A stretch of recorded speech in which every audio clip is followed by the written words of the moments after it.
गुरुर्विष्णु गुरुदेवो महेश्वर गुरु साक्षात् परब्रह्म तस्मै श्री गुरवे नमः।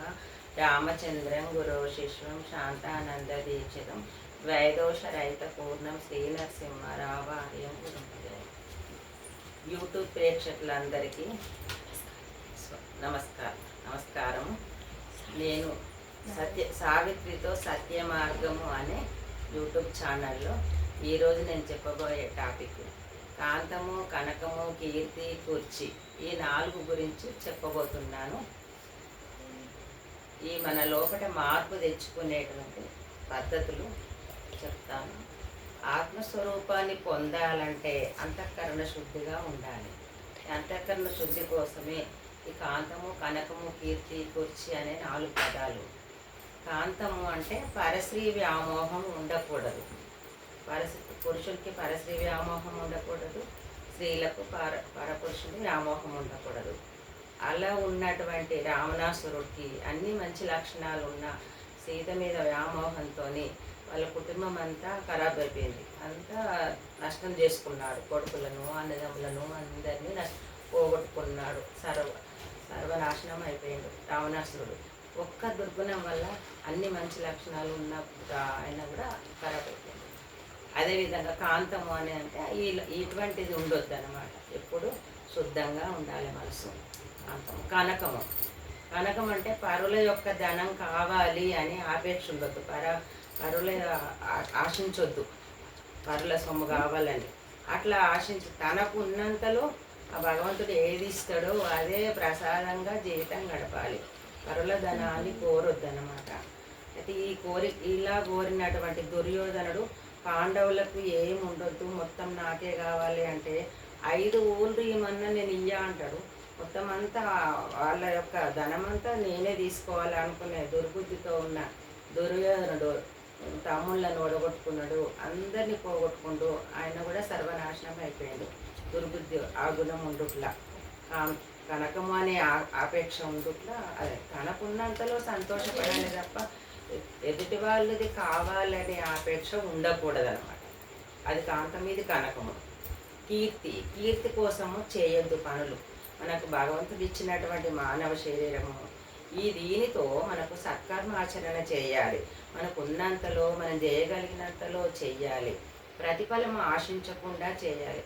ఆ పరమాత్ముడు నా ద్వారా ఈ ద్వారా చేపిస్తుండు అనే భావన తప్ప నేను చేస్తున్నా అనే భావన ఉండకూడదు।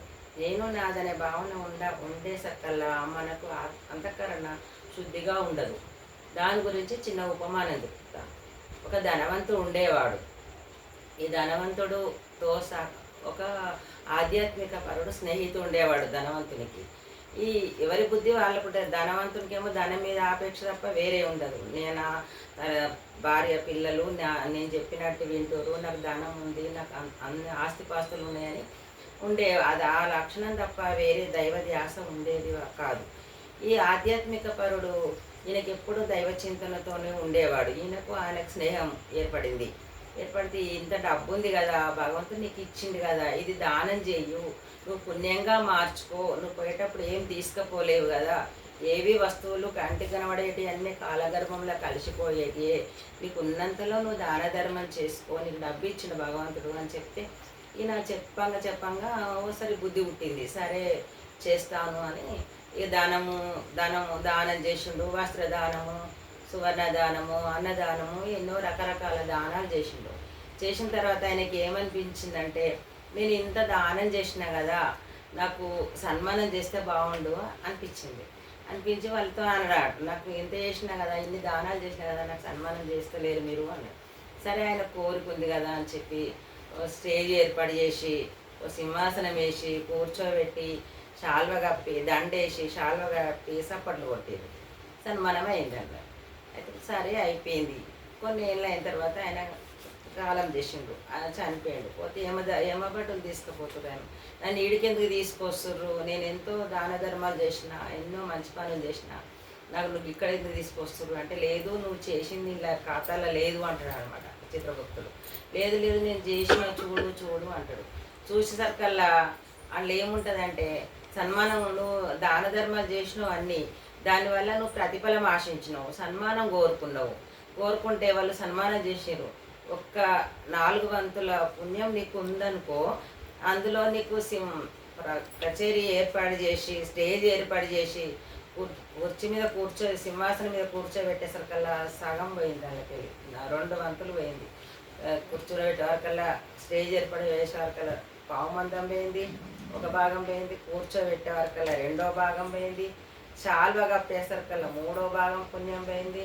ఇక చప్పట్లు కొట్టేసరికల్లా, దండేసి చప్పట్లు కొట్టే వరకల్లా 4వ భాగం కూడా 4 వంతుల పుణ్యం వస్తే ఆ పుణ్యం అక్కడికక్కడికి చెల్లైపోయింది. నువ్వు దానం చేసినావు, సన్మానం కొనుక్కున్నావు, అంతకంతకే అయిపోయింది. నువ్వు ప్రతిఫలం ఆశించినావు కాబట్టి నీకు ఏమీ చెందలేదు, అందుకని నేను ఇక్కడ తీసుకొచ్చినాము అని. అదేవిధంగా మనము ఏ పని చేసినా ప్రతిఫలం ఆశించకుండా చేయాలి. నేను చేస్తున్నా అనేది ఉంటే నీకు చేసింది కూడా వృధా అయిపోతుంది అన్నమాట. అందుకే ఇది కాంతము కనకము కీర్తి గురించి ఆశించొద్దు. కీర్తి కాక పేరు కోసం చేయొద్దు. మానవ శరీరం వచ్చింది కాబట్టి మంచి పని చేయడం నా ధర్మము అని భగవంతుడు ఈ రకంగా చేపిస్తున్నా అనుకొని చేయాలి తప్ప నేను చేస్తున్నా అనే భావనతో చేస్తే ఆ ఫలం నీకు దక్కదు. ఫలాపేక్ష రహితంగా పనులు చేయాలి. కీర్తి కోసం చేయొద్దు. కీర్తి కోసం చేసినా ఆ ధనవంతుడు వ్యర్థమైపోయింది కదా దానము. కాబట్టి కీర్తి కోసం చేయొద్దు. కాంతము కనకము కీర్తి వదిలేయాలి. ఇవి కుర్చీ ఒకటిగా ఈ 4 కాకాలే, కాంతం కనకం కీర్తి కుర్చీ 4 కాకాలు వదిలేయాలి ఆత్మస్వరూపాన్ని పొందాలంటే. కుర్చీ అంటే నాదే తాగాలి, నేను చెప్పినట్టే వినాలి, నేను చెప్పిన విధంగానే నడుచుకోవాలి అందరూ అని ఎవరికి వారికి అదే విధంగా ఉంటుంది. ఇంట్లో భార్య భర్తలు ఉన్నారనుకో, పిల్లలు ఉన్నారనుకో, భర్తకు నేను చెప్పినట్టే వినాలని ఉంటుంది, భార్యకు నేను చెప్పిందే నడవాలని ఉంటుంది, పిల్లలకు నేను చెప్పిందే నడవాలని. నేను చెప్పినట్టు వినాలనుకున్న దగ్గరల్లా లొల్లి గొడవలు. నీ ఇష్టమే నా ఇష్టం అనుకునే దగ్గర ప్రేమ ఆనందం ఉంటుంది. ఆ విధంగా నాదే తాగాలనేది అంతా కుర్చే. ఈ ఊళ్ళో నాదే తాగాలి, నేనే సర్పంచ్ని కావాలి, ఎమ్మెల్యే కావాలి, కుర్చీ కోసం గొడవలు పెట్టుకుంటారు కదా. నేను రాజకీయాలలో నేను ముఖ్యమంత్రిని కావాలి, ఇదంతా నేను కావాలి, నాకు కావాలనే కోరికతోనే లొల్లులు గొడవలు అవుతాయి. ఇంట్లో నుంచి మొదలు బయట ప్రపంచంలో దాకా కూడా కుర్చీ మీద కూడా ఆపేక్ష పడతారు. ఆ కుర్చీ మీద ఆపేక్ష పడ్డ కైకేయి నష్టపోయింది. ఈ రామునికి పదవి వద్దు, రాజ్య పదవి వద్దు, రాముని అడవి పాలు చేసి తన కొడుకును కుర్చీ మీద కూర్చోబెట్టి రాజ్య పరిపాలన చేపియాలి అనుకుంది కైకేయి. అనుకున్న కైకేయి ఏమైంది, భర్తను కోల్పోయింది, కొడుకు కోపానికి గురైంది, అన్ని నష్టమైంది అన్నట్టు. కుర్చీ కావాలని కోరుకుంది, అన్నీ నష్టమైంది.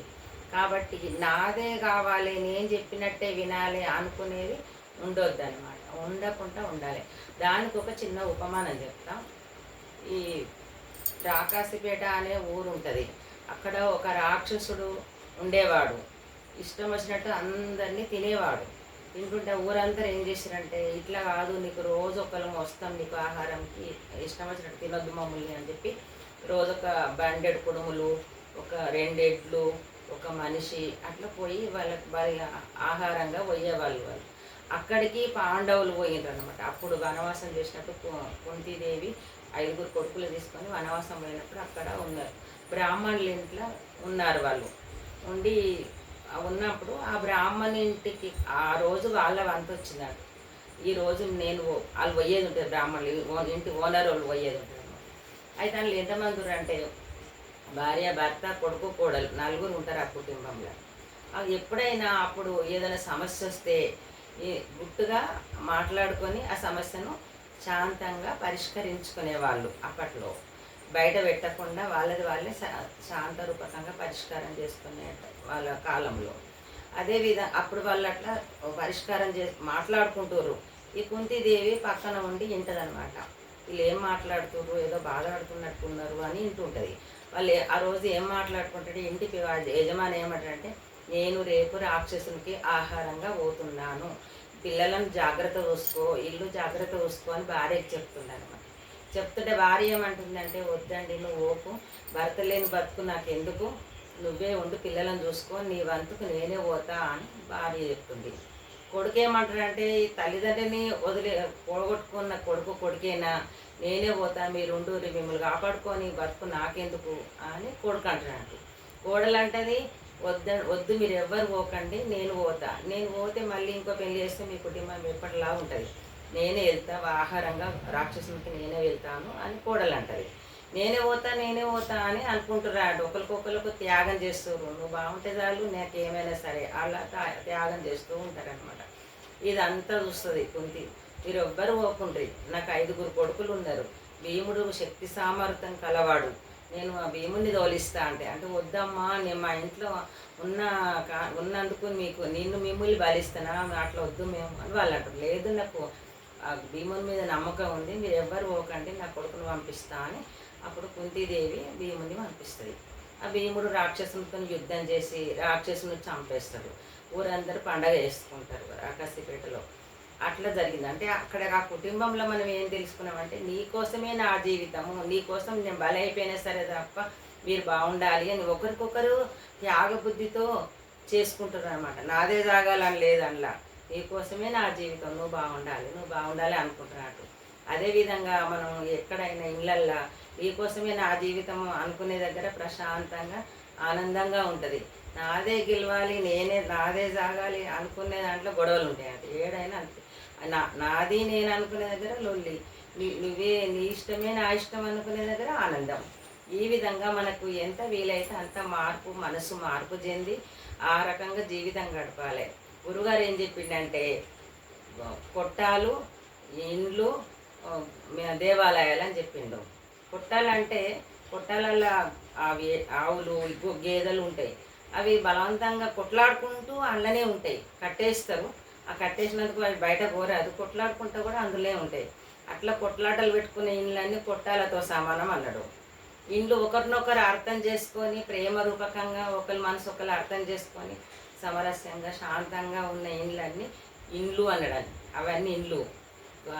తర్వాత ఈ ఆధ్యాత్మిక చింతనలో ఉన్నటువంటి ఆ ఇంట్లో ఆధ్యాత్మిక చింతన ఉంటే, భార్య భర్త పిల్లలకు అందరికీ ఆధ్యాత్మిక చింతన ఉంటే అప్పుడు ఆ దేవాలయాలు ఆ ఇల్లు వాళ్ళు ఉన్నోళ్ళు జ్ఞానం తెలుసుకొని ఆ జ్ఞానతత్వంగా మనసు ఆ భగవంత్ తత్వంగా మార్చుకొని ధర్మ మార్గంగా నడిచినటువంటి ఆ జ్ఞాన మార్గంగా నడిచినటువంటి వాళ్ళు దేవతలై దేవుళ్ళు. ఆ ఇల్లు దేవాలయాలు. మనం కొట్టాలుగా చేసుకోవాలన్నా మన ఇష్టమే, గృహాలుగా చేసుకోవాలన్నా మన ఇష్టమే, మరి దేవాలయంగా మార్చుకోవాలన్నా మన ఇష్టమే. కాబట్టి దేవాలయంగా మార్చుకోవాలి, మన మనసు దైవత్వంగా మారాలి, మన ఇల్లు దేవాలయాలుగా మారాలి. మనం ఏది వింటామో పెద్దలతోని ఆ రకం ఆ విన్న దాంట్లో ఎంత వీలైతే అంత నడిచే విధానమే మనకు నడకలేని బోధ ఎన్ని విన్నా వేస్టే. నువ్వు ఎంత విన్నా అందులో నువ్వు ఎంత నడవగలుగుతావో అంత నడవాలి. అట్లా నడవడము నేర్చుకొని ఆ విధంగా ధర్మ మార్గంగా సత్య మార్గంగా నడుచుకోవాలి. మనం అందరం పెద్దల యొక్క వాక్కులు మనకు ఎంతో విలువైనవి. అవి తీసుకొని మన జీవితంలో ఆచరణలో పెట్టుకొని ఆనందమైన జీవితము, శాంతమైనటువంటి జీవితం, దైవత్వంగా మనసు మార్చుకొని ఆ విధంగా పొందాలి. జై సద్గురు ప్రభు మహారాజ్కి జై.